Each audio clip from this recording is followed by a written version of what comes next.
Assalamualaikum warahmatullahi wabarakatuh. Perkenalkan nama saya Riza Umami Aiman dengan NPM 22351034. Kali ini saya akan menjelaskan tentang tugas pertemuan kedua saya di mata kuliah dasar pemrograman mobile.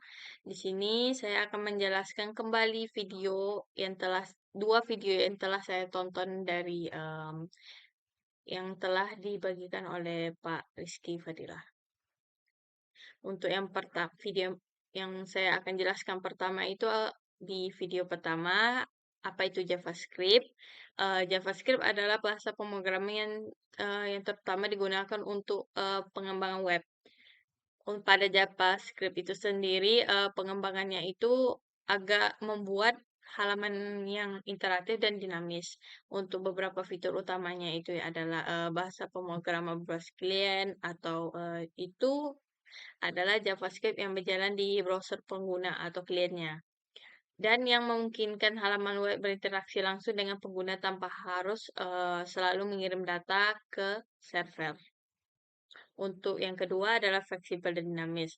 JavaScript memungkinkan untuk memodifikasi konten HTML atau CSS secara dinamis, seperti menambahkan, menghapus, mengurang, mengubah, atau memperbarui halaman web tanpa membuat ulang halaman. Yang ketiga adalah bahasa pemrograman berorientasi objek. Untuk pada JavaScript seringkali digunakan untuk tugas-tugas sederhana di web. Untuk bahasa pemrograman ini juga mendukung paradigma pemrograman yang memungkinkan pembuatan aplikasinya nanti berjalan lebih kompleks. Untuk kompatibilitas dengan dari berbagai browser, sebenarnya JavaScript itu didukung oleh browser utama seperti Chrome, Firefox, Safari, dan lain-lain untuk menjadikan bahasa utama untuk pengembangan front-end web.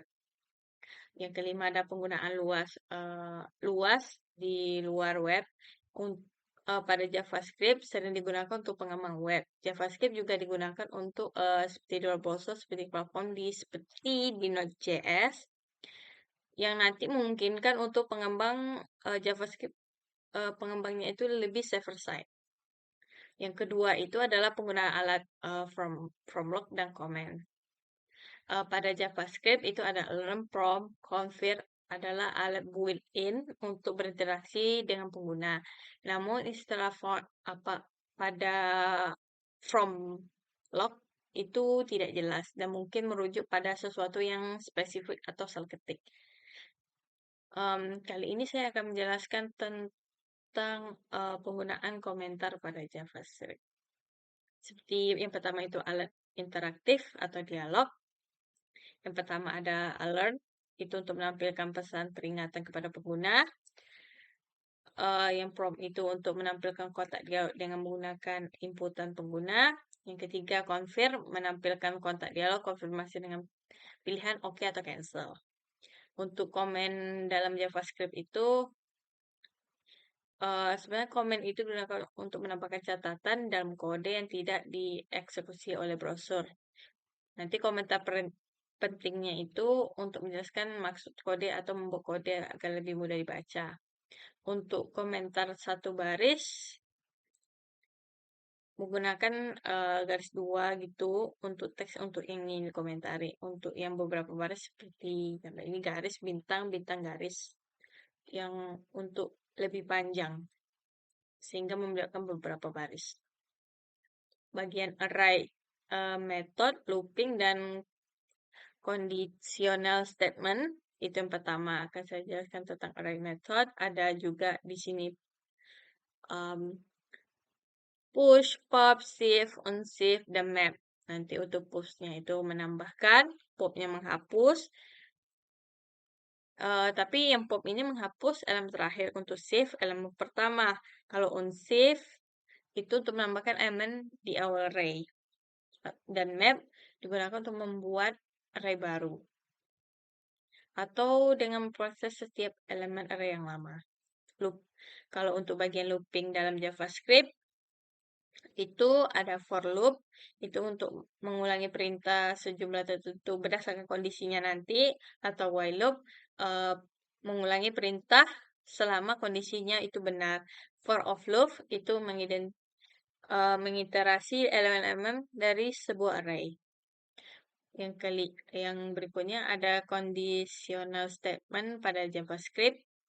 If else untuk mengeksekusi blok kode, if else if itu untuk menambahkan kondisi alternatif, atau switch untuk digunakan untuk menangani banyak kondisi yang hasilnya berbeda.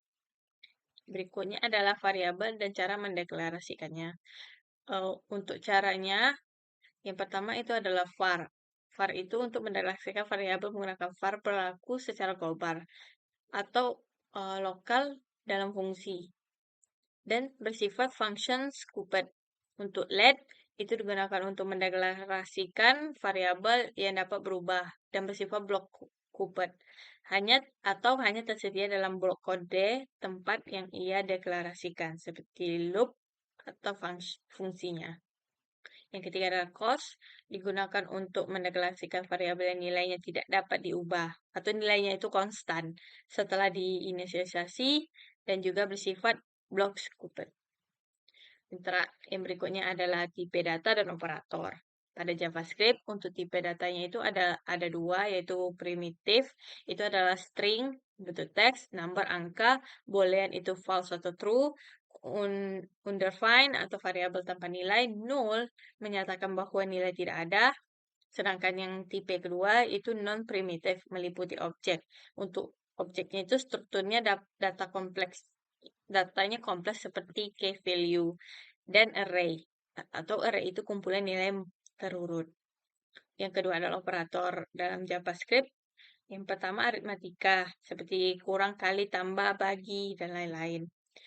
Untuk biasanya digunakan untuk penghitungan dasar. Untuk operator perbandingan itu kayak besar kecil, besar sama dengan, lebih besar lebih kecil, dan operator logika itu ada and, or, dan not. Untuk bagian video kedua, dia membahas tentang DOM. Apa itu DOM? DOM itu adalah dokumen objek model.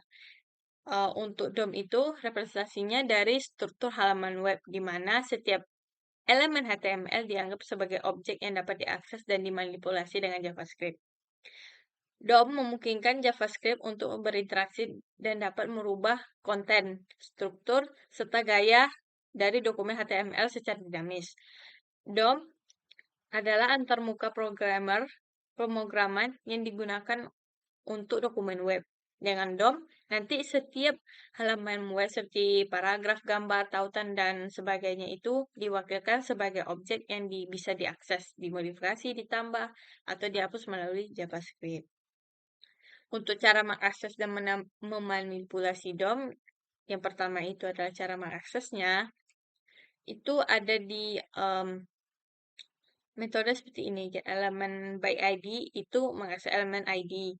Get elemen by class name itu untuk mengakses class name-nya atau nama kelasnya. Untuk get elemen by tag name itu nama tag HTML-nya nanti seperti huruf P atau div.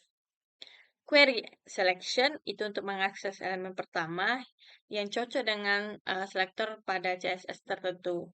Query selection all itu untuk mengakses semua elemen yang cocok dengan selektor CSS tertentu. Untuk cara memanipulasi elemen DOM, yang pertama itu adalah setelah mengakses elemen bisa memanipulasi, nanti bisa mengubah atributnya, mau properti atau lainnya. Untuk mengubah teksnya itu bisa dengan properti inner text atau text content. Untuk mengubah HTML-nya itu dengan properti inner HTML untuk mengganti konten HTML elemennya. Untuk mengubah atribut itu dengan set atribut untuk mengubah atribut elemennya, misal src atau lainnya. Untuk cara menambahkan elemen DOM itu ada di sini. Yang pertama create element itu untuk elemen baru. Untuk append shield itu untuk elemen baru ke dalam elemen yang udah ada. Untuk insert before menyisipkan elemen yang sebelum elemen tertentu. Untuk cara menghapusnya ada 2, yaitu remove dari remove child dan remove. Untuk remove child itu untuk anak elemen induknya, sedangkan remove untuk elemen itu sendiri dari dokumennya. Dan cara mengubah gaya elemen DOM itu adalah em, setiap nanti ketika kita mengubah gaya atau CSS elemennya, nanti pada bagian JavaScript dapat mengakses property style-nya itu dari elemen tersebut. Nanti properti CSS seperti misalnya mau ganti warna, background, atau font size dan lain-lain. Nanti contohnya itu seperti style color. Elemen style color yang diminta adalah diubah menjadi merah. Untuk bagian CSS menghapusnya itu kayak class list, class add, atau class list remove untuk modifikasi gaya yang lebih efisien. Sekian dari hasil presentasi saya kurang lebih mohon maaf. Jika ada kekurangan, saya mohon maaf. Jika ada kelebihan, terima kasih. Lebih kurang saya mohon maaf. Assalamualaikum warahmatullahi wabarakatuh.